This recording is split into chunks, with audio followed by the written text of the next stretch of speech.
मालूम है क्या बोल रहा हूँ मैं? क्या आप ही बोल दो आगे आप ही बोल दो। मैं स्वमूत्र लेता हूँ। मेरे सवाल का जवाब मिल गया आपके? पहला। दूसरा, मैं प्रबल आशावादी हो गया हूँ। बेटा कुछ प्रयोग करो जिंदगी में और किसी के कहने से कुछ मत करना, अपना दिमाग लगाओ, प्रयोग करो। तो मैं स्वमूत्र लेता हूँ।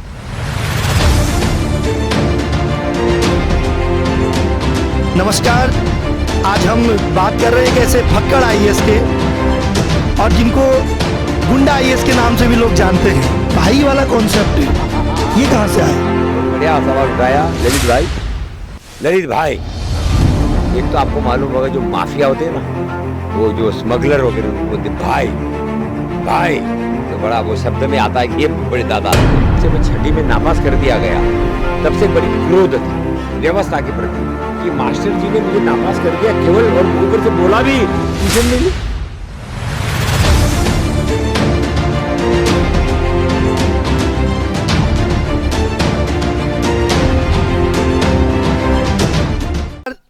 आज हम बात कर रहे हैं एक ऐसे फक्कड़ आईएएस के और जिनको गुंडा आईएएस के नाम से भी लोग जानते हैं। फक्कड़ आईएएस आप देख सकते हैं उनकी वेशभूषा से, और जिन्होंने 1968 के बैच में, और अगर पहले ही बात करूं आईएएस से पहले, तो आर्मी में एसएससी के थ्रू देश की सेवाएं दी और बांग्लादेश के युद्ध में 1971 में, और उसके बाद आर्मी के माध्यम से ही उन्होंने आईएएस क्वालिफाई किया। और 1968 बैच के आईएएस डॉक्टर कमल टावरी जी आज हमारे बीच में हैं। उनका जन्म वर्धा महाराष्ट्र में हुआ। गांधी जी के अनेक आंदोलन वहाँ से प्रारंभ हुआ, और हम बात करेंगे आज उनसे रूबरू होंगे क्योंकि देवभूमि में हमारे संस्थान कंबाइंड मेडिकल कॉलेज में आज वो पधारे हैं। और सजग इंडिया आज लंबे टाइम के बाद, एक लंबे अंतराल के बाद ऐसे फक्कड़ आईएएस के साथ हैं जो आज बताएंगे कि देश और समाज की दशा और दिशा की ओर बढ़ रहा है। बहुत बहुत धन्यवाद सर आपका सजग इंडिया में। बहुत बहुत शुक्रिया, अभिनंदन आपका। धन्यवाद धन्यवाद। धन्यवाद से काम नहीं होगा जब तक एक्शन में नहीं आएंगे। धन्यवाद तो बहुत हो गया, अभिनंदन भी हो गया। अब एक्शन की बात करें, कुछ पेड़, पानी, गाय, गोबर, नीम, तुलसी, जड़ी बूटी, स्वरोजगार, स्वावलंबन, स्वाभिमान, पानी, पर्यावरण, जरा उस पर अपन आगे बढ़ेंगे शुभ लाभ के साथ। सर ये आईएएस और फक्कड़ धोती और ऊपर से एक मखमली, मतलब मैं कहूँ कि एक बाबा वाला रूप, चप्पल पैर में नहीं, और इसी तरह से कभी साइकिल में, कभी ऑटो में, कभी रिक्शे में, कभी दिल्ली तो कभी यूरोप, कभी उत्तराखंड तो कभी हिमाचल, ये जो सलीका है, ये तरीका है, ये मुझे लगता है कि कहीं ना कहीं हमारे जो वर्तमान आईएएस हैं उनको क्या एक संदेश देना चाहते हैं? नहीं, अपन किसी को कोई संदेश नहीं देना चाहते। अपन तो अपने को जो संदेश देना है खुद को, वही संदेश देते हैं। अपने को आनंद आता है, अपने को मस्ती लगती है। और क्लाइमेट का जो ये इमरजेंसी का पीरियड है, ये क्लाइमेट इमरजेंसी, आपको मालूम है ग्लोबल वार्मिंग कैसी बढ़ रही है, फिर कोरोना का असर आपको मालूम है, फिर अभी अफगानिस्तान का असर आपको मालूम है। तो ऐसी दिशा में अपने को अपनी आवश्यकताएं कम से कम करनी है। तो इसलिए मैंने कईयों की बनियन निकलवा दिया कि बनियन काय के लिए पहन दो भैया, डबल बनियन काय के लिए। बनियन भी हमारी दुबी जी का ही बनियन था। अच्छा, बनियन ऊपर से फटा भी था, तो मैंने बोला जब फटाई है तो पहनना ही किस लिए, निकाल दो बनियन को।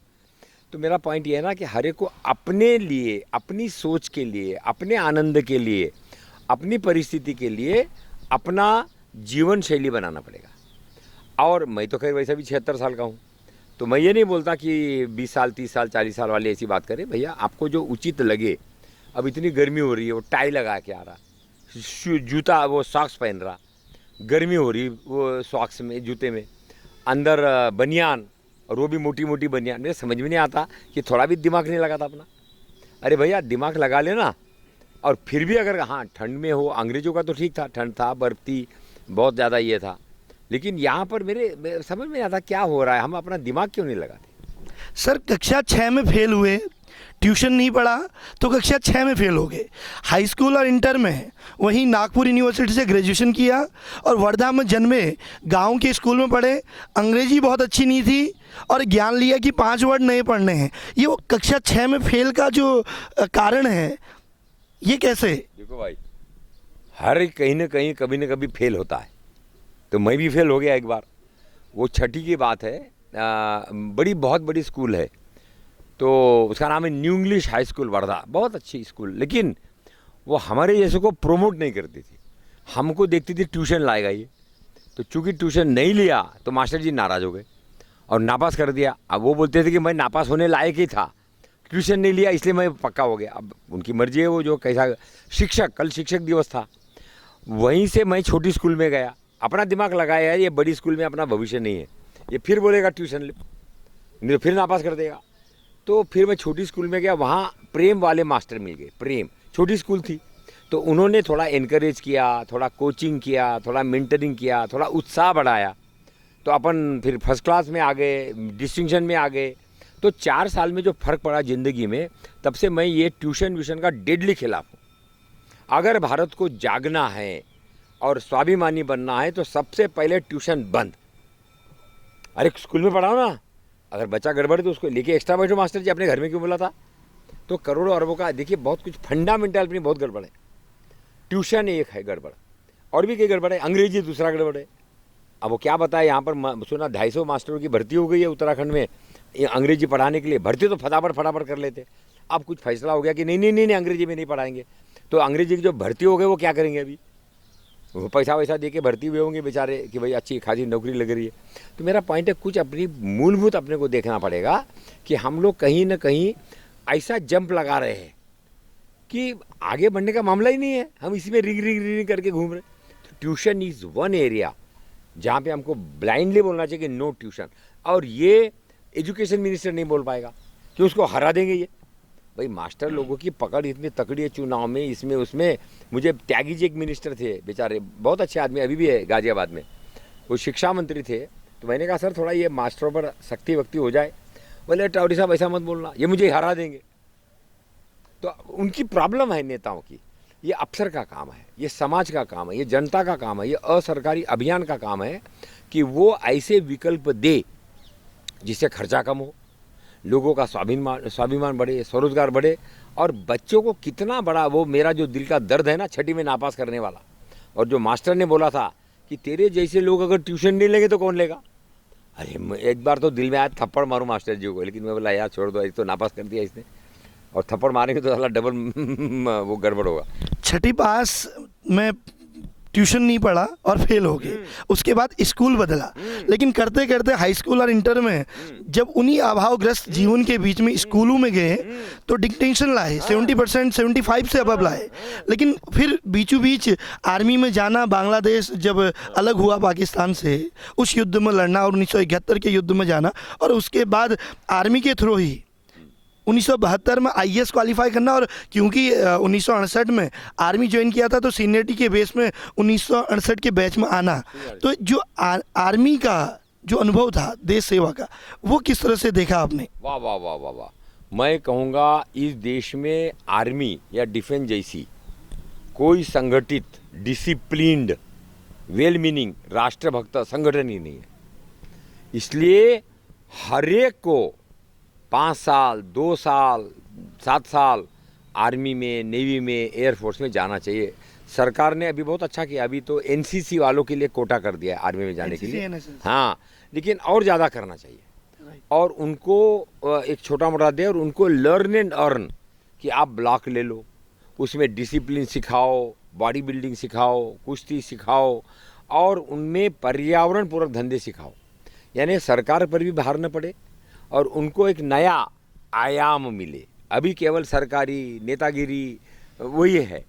तो अपने को, मैंने बोला ना, कुछ कुछ चीज़ों में फंडामेंटल जड़ से जुड़ना पड़ेगा, फंडामेंटल। जब आप आर्मी में रहे, ख्याल से 5 साल की सर्विस में, तो कोई आर्मी के दौरान है, क्योंकि आप 1971 और 65 के बीच में रहे हैं, कोई यादगार ऐसा पल जो आपको आज भी झकोर के रखता है, या ऐसी कोई चीज़ जो आपको लगता है कि हमारे युवाओं को, विशेषकर क्योंकि सजग इंडिया पिछले कई सालों से नशे के खिलाफ, जल जंगल ज़मीन, युवाओं की दशा और दिशा, आतंक का हथियार नशा, अर्थात जो पाकिस्तान, अफगानिस्तान, नाइजीरिया, या तमाम वो देश हैं जो आतंकवाद को कहीं ना कहीं सपोर्ट कर रहे हैं और हिंदुस्तान को नेस्तनाबूद करने के लिए जिस तरह से युवाओं की जड़ों को कमज़ोर करने का प्रयास किया है, और उसमें नशा एक बहुत बड़ा महत्वपूर्ण मुद्दा बन जाता है। अगर हम आर्थिक रूप से देखें तो आतंकवादियों को कहीं ना कहीं नशे के द्वारा जो फंडिंग होती है वो एक शहीद को लगने वाली गोली मैं समझता हूँ कहीं ना कहीं वहाँ से भी आती है। तो वो कुछ पल आर्मी के दौरान जो आपको प्रभावित करते हो और हमारी युवा पीढ़ी को आप बताना चाहें।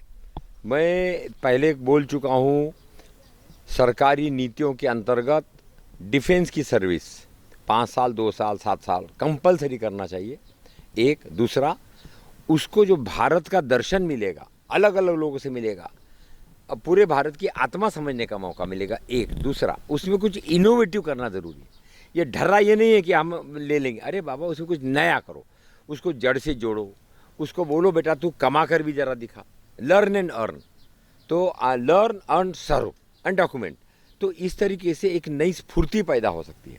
जहाँ तक आर्मी की बात रही, तो चूँकि मेरा स्वभाव थोड़ा सा पहले से फालतू के कामों में वॉलंटियर करने का था, फालतू यूजलेस, जिसको कोई बेकार के काम, तो ये मैं कॉलेज में भी करता था, ये अपना स्वभाव था।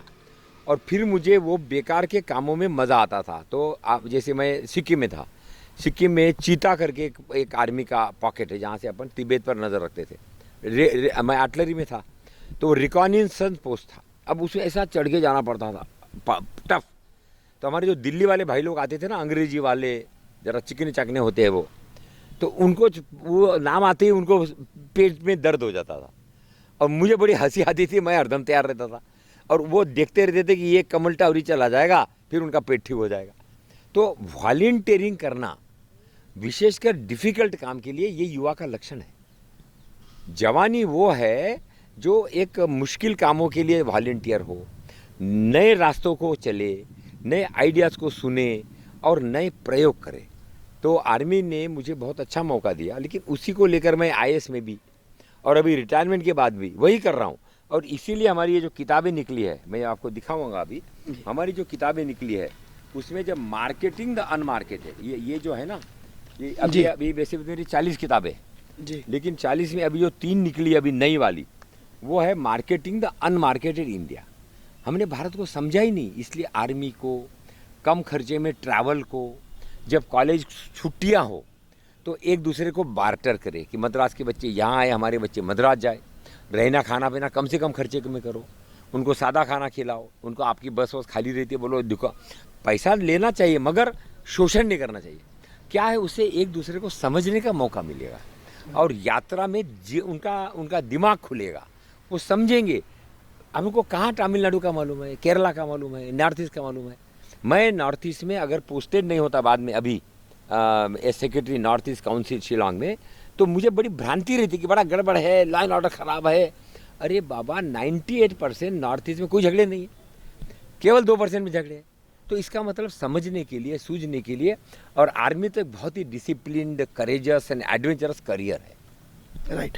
चूँकि उत्तर प्रदेश में आपने विभिन्न जनपदों में अपनी सेवाएं दी हैं और लास्ट के जो 5 साल थे भारत सरकार में होम मिनिस्ट्री में आप रहे, और उससे पहले गाजीपुर में आप कमिश्नर रहे, झांसी में आप एसडीएम डीएम रहे, और उसके अलावा भी आपने भारत सरकार के विभिन्न चीज़ों में आपने अपनी सेवाएं दी हैं। तो मैं आपसे जानना चाहता हूं कि किस तरह से आप आज के युवाओं को एक संदेश के रूप में देना चाहते हैं, क्योंकि वर्तमान में 2006 में आईएएस के बाद आप जब रिटायर्ड हुए, उसके बाद आपने जल जंगल ज़मीन और तमाम प्रकार की उन योजनाएं,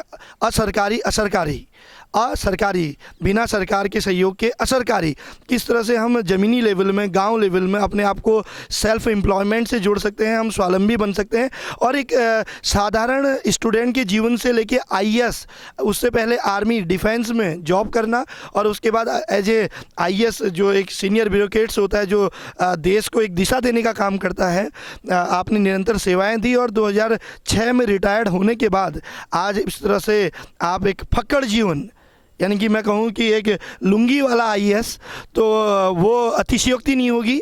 जिनके अंदर सादगी का जीवन है, सादा विचार, उच्च जो शोषण की भाव रखते हैं, माता भूमि पुत्रो अहम पृथिव्या के भाव रखते हैं, अप दीपों के प्रतिफल को आगे बढ़ाने का काम करते हैं कि अगर जीवन में आगे बढ़ना है, स्वयं को प्रकाशमय करो और अपनी ऊर्जा को पहचानो और अपने गुणों के आधार पर अपने राष्ट्र को, अपने समाज को, अपने परिवार को आगे बढ़ाओ। इस तरह की भावनाओं से ओत-प्रोत होके आज 75 ईयर की एज में जिनका नाम हम टावरी जी, डॉक्टर कमल टावरी, और वर्तमान नाम से लोग आजकल आपको कमलानंद भैया जी, अगर मैं गलत नहीं कह रहा हूँ, ये भैया जी का जो शब्द है भाई, कमलानंद भाई, तो अब आईएएस से, आर्मी से सीधे आप भाई में आए हैं और समाज को एक भाई और अपनत्व के भावनाओं से जोड़ने का प्रयास कर रहे हैं। तो ये भाई वाला कॉन्सेप्ट है, ये कहाँ से आया? आपने बहुत बढ़िया सवाल उठाया ललित भाई। हाँ, एक तो आपको मालूम होगा जो माफिया होते हैं ना, वो जो स्मगलर वगैरह, उनको बोलते भाई, तो बड़ा वो शब्द में आता है कि ये बड़े दादा आदमी है। दूसरा भाई बहन का रिश्ता आप जानते हैं, भाई बहन, दूसरा ये।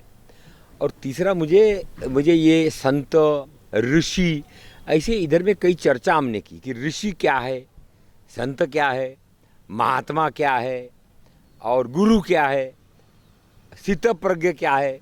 ऐसा अध्ययन करते मेरे को लगा अपना भाई शब्द ठीक है, क्योंकि न तो अपन संत है, न ऋषि है, न महर्षि है, न गुरु है। अब मैं तो गुरु घंटाल बोलता हूँ आजकल। ये भाई ठीक है, भाई बहन भी आ गया भाई में। अरे वो मैं आपको एक बार और किस्सा बताऊँ। अपन जरा थोड़ा मुँहफट तो पहले से थे, इसलिए अपने को मुख्यमंत्री ने उस वक्त में, वीर बहादुर सिंह जी बहुत बढ़िया आदमी थे, उन्होंने मुझे बोला आपको खादी ग्रामोद्योग बोर्ड में भेजे थे, जहाँ तहसीलदार भी नहीं जाता था। ये मुर्दे डिपार्टमेंट है, जाते नहीं, अपन चले गए और फिर उसी में रहे अपन। मैं इसको बोलता हूँ मार्केटिंग द अनमार्केटेड। खादी ग्रामोद्योग बोर्ड, गौ सेवा आयोग, ट्रेनिंग सेंटर, आपका ये लैंड वाला, ये हमने समझा ही नहीं।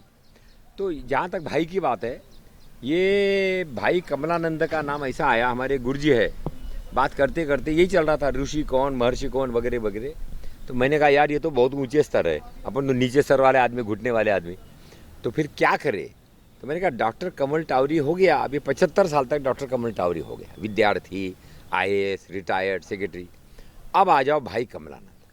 भाई कमलानंद से अपने को बहुत एडवांटेजेस मिलते हैं। तो कमल और आनंद, फिर कीचड़ है, आपको मालूम है, ज़्यादा डिटेल में नहीं जाऊंगा मैं, कि कमल का कैसे अपन अनमार्केटेड है कमल भी, उसका फूल, उसका वो कमल का वो जो आता है उसका फल, उसके बाद में कमल का कीचड़। बीजेपी से कोई मतलब नहीं है, बीजेपी तो ठीक है, अलग है अपना, उन्होंने ले लिया कमल का। लेकिन एक बात निश्चित है कि अपने को कहीं ना कहीं जड़ से जुड़ने के लिए कुछ ना कुछ ऐसे ढूंढते रहना चाहिए। जैसे हमने ये पकड़ा, मार्केटिंग द अनमार्केटेड इंडिया।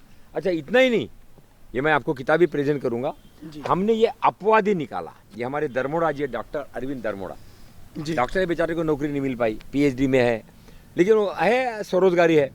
तो हमने उसको बोला गुरु एक काम कर, एक तो तू ऐसे उत्तराखंड में जिन्होंने बगैर ग्रांट रिबेट सब्सिडी के काम किया, जैसे जंगली जी, हमारे चमोली जी है उधर, हिमालयन माउंटेन इंस्टीट्यूट, आप है, आपने कोई ग्रांट रिबेट सब्सिडी लिया? नहीं लिया। तो ऐसे गाय में, बैल में, भैंसू में, बकरी में बहुत सारे लोग हैं, सब्जी वाले जो दुकान लगाए बैठे, दूध वाले, ऐसे कितने ही लोग हैं जो कोई ग्रांट रिबेट सब्सिडी नहीं ले रहे और वो स्वाभिमान से जनता के साथ में सेवा मेवा कर रहे। तो ये लिस्ट उनकी बनाई। ऐसे 4 किताबें निकल गई है। और उसके बाद हमने बनाया एक additional action in people's planning commission. हम तो चाहेंगे कि इसमें जितने रिटायर्ड लोग हैं वो थोड़ा ट्रेनिंग ले, गांव, समृद्धि, गाय। ये देखिए साहब, ये किताब मैं आपको जरूर दिखाऊंगा जी। इसके 4 सेट अलग अलग है, 4 सेट, वो हम आपके कॉलेज को आज प्रेजेंट कर रहे हैं। आप धन्यवाद सर, ये सौभाग्य है हमारा। इतना मुझे खुशी हुई, बैंगलोर में एक रिटायर्ड साइंटिस्ट है, बैंगलोर में, उसका नंबर पीछे, आप उसको धन्यवाद जरूर भेजिए। जरूर। और उसको बोलिए कि भाई कमलानंद ने किताब प्रेजेंट की है, मैं जाने वाला हूँ बैंगलोर। वो मुझे 2 साल से मेरे टच में है।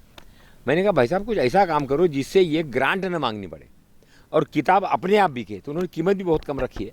और देखो, इसको हार्ड बाइंड नहीं किया, ये पेपर बैक में कर दिया। और बड़ी सरल भाषा में ये है भारत को समझना, गाय को समझना और अलग अलग आयाम से समझना। जो 4 अंक हैं ना, वो अलग अलग डायमेंशन से। परंपरा से, भावना से, अर्थशास्त्र से, कॉस्मॉस से। मैं कह रहा हूँ रिटायरमेंट के बाद इस बंदे ने गाय का विषय ले लिया।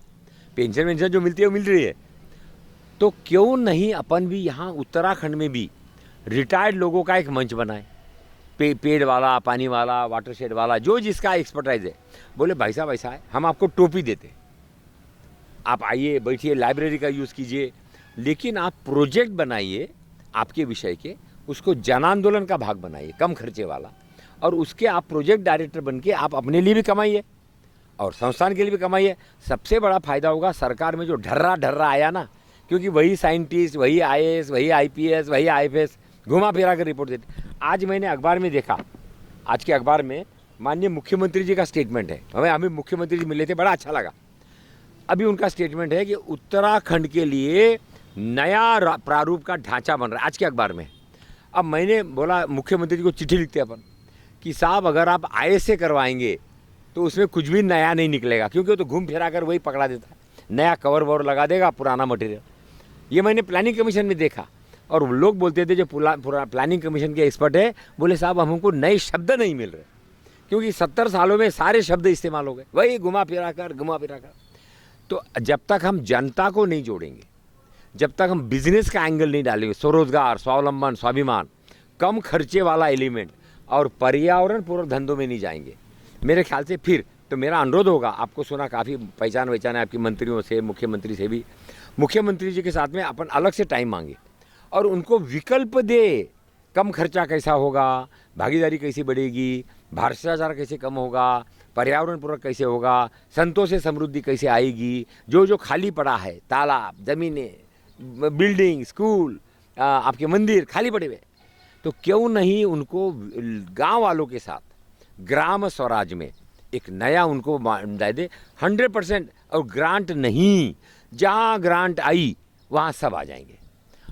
आपका गांव को देख के मैं हमेशा देखता हूं कि जल जंगल ज़मीन और गांव की बात करते हैं, गाय की बात करते हैं, ज़मीन की बात करते हैं, नाले खाले की बात करते हैं, और स्व उद्यमी उसी क्षेत्र से बनने की बात करते हैं।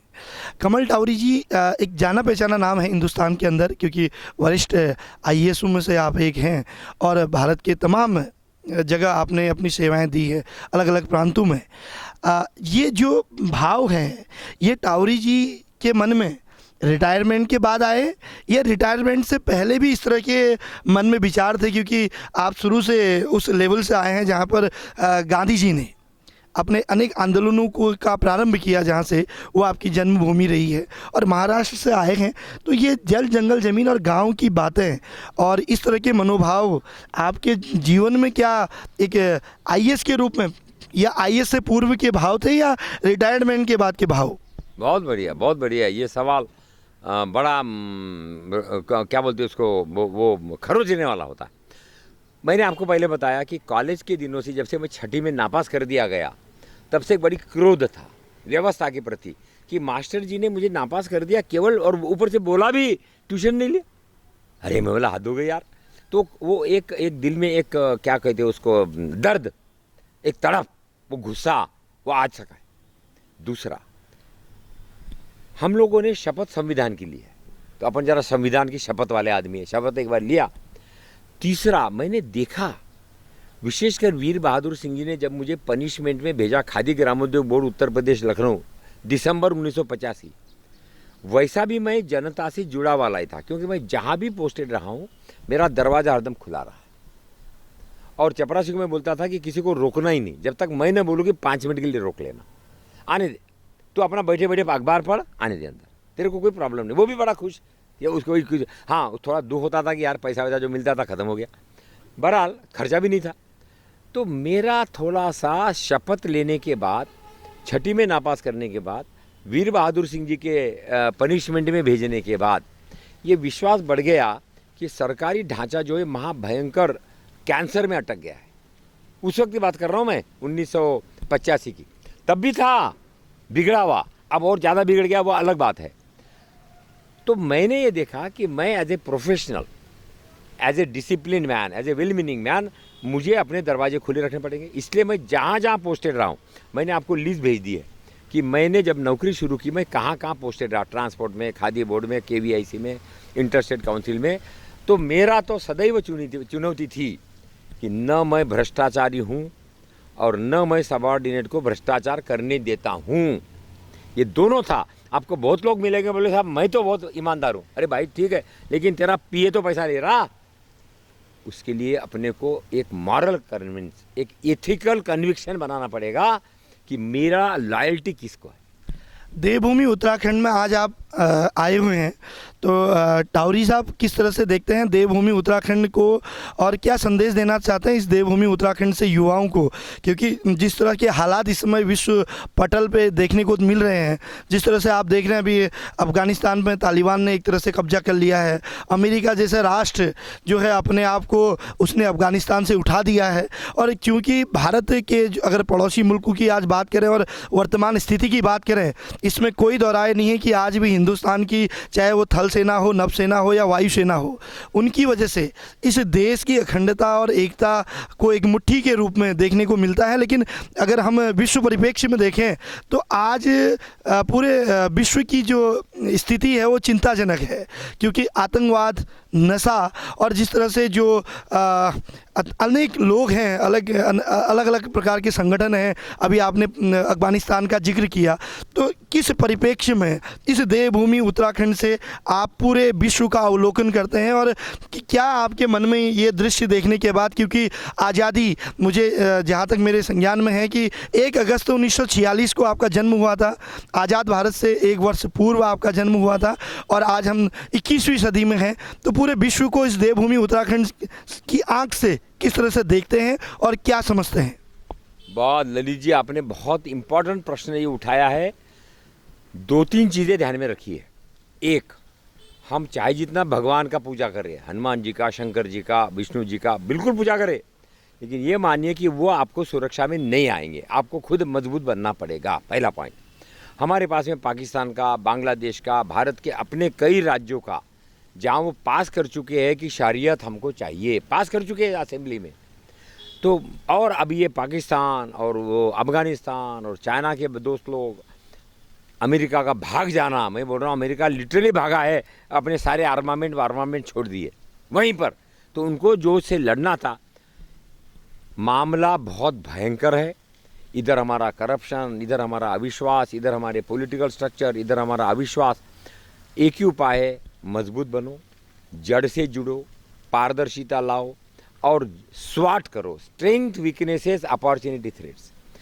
ये इससे अच्छा मौका मिलेगा नहीं। लोकल, वोकल, सेल्फ रिलायंस में, पर्यावरण पूरक में हमको दादी को आगे लाना होगा। दादी को मेन स्ट्रीम में लाकर दादी और पोती को जोड़ना पड़ेगा, और वो अंग्रेजी से नहीं हो सकता। वो होगा विज्ञान से, वो होगा अर्थशास्त्र से, वो होगा समाजशास्त्र से। मैं इतना ज़रूर कहूँगा, बहुत अच्छा मौका है अपने को पहचानने का, अपनी कमियों को जानने का।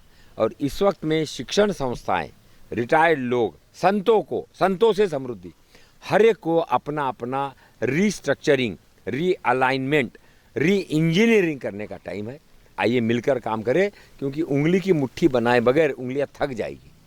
ये एनर्जी लेवल जो 76 साल की उम्र में पूरे देश में घूमना और इस तरह से युवाओं के बीच में एक नया जोश देना, और ये एनर्जी लेवल कहाँ से आई? साफ साफ बोलूं जी, बुरा तो नहीं मानेंगे? बिल्कुल, पक्का बिल्कुल सर, बोल दूं? बिल्कुल बोलिए सर। जरा डरता हूँ। कोई बात नहीं, डरू नहीं? बिल्कुल सजग, आप मुझे निडर कर रहे, बिल्कुल जरा जिम्मेदारी आप लेंगे। आपको फक्कड़ आई है सर, गुंडा आई है? नहीं, ऐसा नहीं, फक्कड़ तो इसका मतलब ये थोड़ी है कि आनंद आता है वो करो। गुरु ऐसा है, मैं जब मैट्रिक में था वर्धा में, मास्टर जी ने 6ठी में नापास कर दिया, तो मुझे साले को खूब प्रयोग करने की इच्छा हुई। तो मैंने किताब पढ़ी थी मोरारजी देसाई की। मालूम है क्या बोल रहा हूँ मैं? जी, क्या आप ही बोल दो अभी? आगे आप ही बोल दो। नहीं सर, आप बताइए।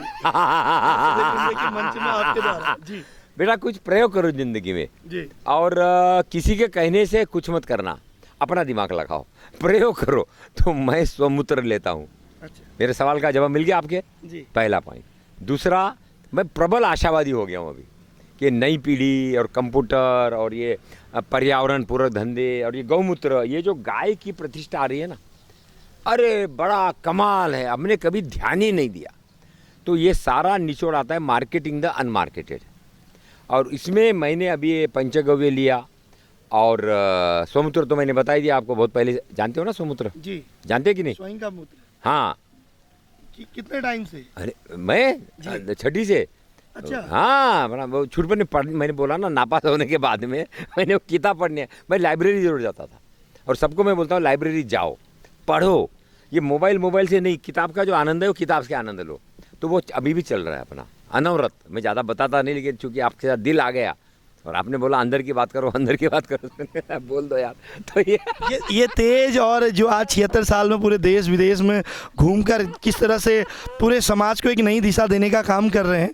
और निश्चित रूप से क्योंकि ये हमारा एक आज पहली मुलाकात है, खास मुलाकात है, और इसके बाद निरंतर हम युवाओं को प्रेरित करने वाले और जो आज वर्तमान में स्टेटस को लेके एसी रूम में बैठने वाले आईएएस या समाज के वो ब्यूरोक्रेट, वो तबका, वो उद्यमी, वो स्वउद्यमी, वो लोग जो कहीं ना कहीं स्वउद्यमी तो एक पल के लिए तब भी प्रेरणादायक होते हैं, लेकिन विशेषकर जो एसी रूम में बैठ के प्लानिंग बनाते हैं और प्लानिंग कमीशन की बात करते हैं, निश्चित रूप से उनके लिए ऐसे फक्कड़ आईएएस, ऐसे भैया जी और ऐसे लोग निश्चित रूप से एक नई दिशा देने का काम करेंगे।